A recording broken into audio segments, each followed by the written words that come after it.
તમને ખબર છે જે માથાનો દુખાવો તમે જેને ટેન્શન કહીને ટાળી દો છો એ ટેન્શન નથી, એ તમારા ટેરિટરી અને સેલ્ફ વર્થ સાથે જોડાયેલો કોન્ફ્લિક્ટ છે.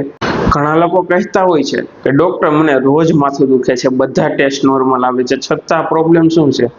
મારે ઘરમાં કે ઓફિસમાં કોઈ મારી વાત ના સાંભળે ત્યારે મને બધું માથું દુખવા લાગે છે, આવું કેમ થાય છે? અથવા તો ઘણા પણ એવું પૂછાય છે મેં દુખાવાની બહુ ગોળી લીધી, થોડીક વાર સારું લાગે પરંતુ પાછું દુખાવો આવી જ જાય છે, આનો કાયમી ઈલાજ છે ખરો?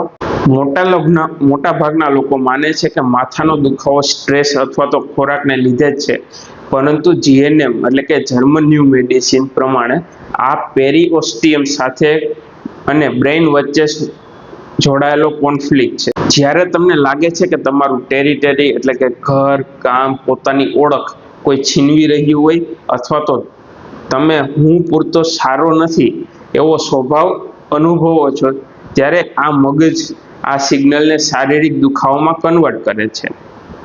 એટલે જ પેઇન કિલર એટલે કે દુખાવાની ગોળીઓ થોડી વખત માટે તો દુખાવો મટાડે છે, પરંતુ કોન્ફ્લિક્ટ એક્ટિવ જ રહે છે. જ્યાં સુધી કોન્ફ્લિક્ટ એક્ટિવ રહે ત્યાં સુધી દુખાવો પાછો જ આવ્યા રાખતો હોય છે. જો આ કોન્ફ્લિક્ટને ઓળખ્યા વગર જ ફક્ત પેઇન કિલર પર જ ચાલશો તો દુખાવો ધીરે ધીરે વધુ ફ્રીક્વન્ટ અને સિવિયર થતો રહે છે. ક્યારેક માઇગ્રેનમાં પણ ફેરવાઈ શકે છે.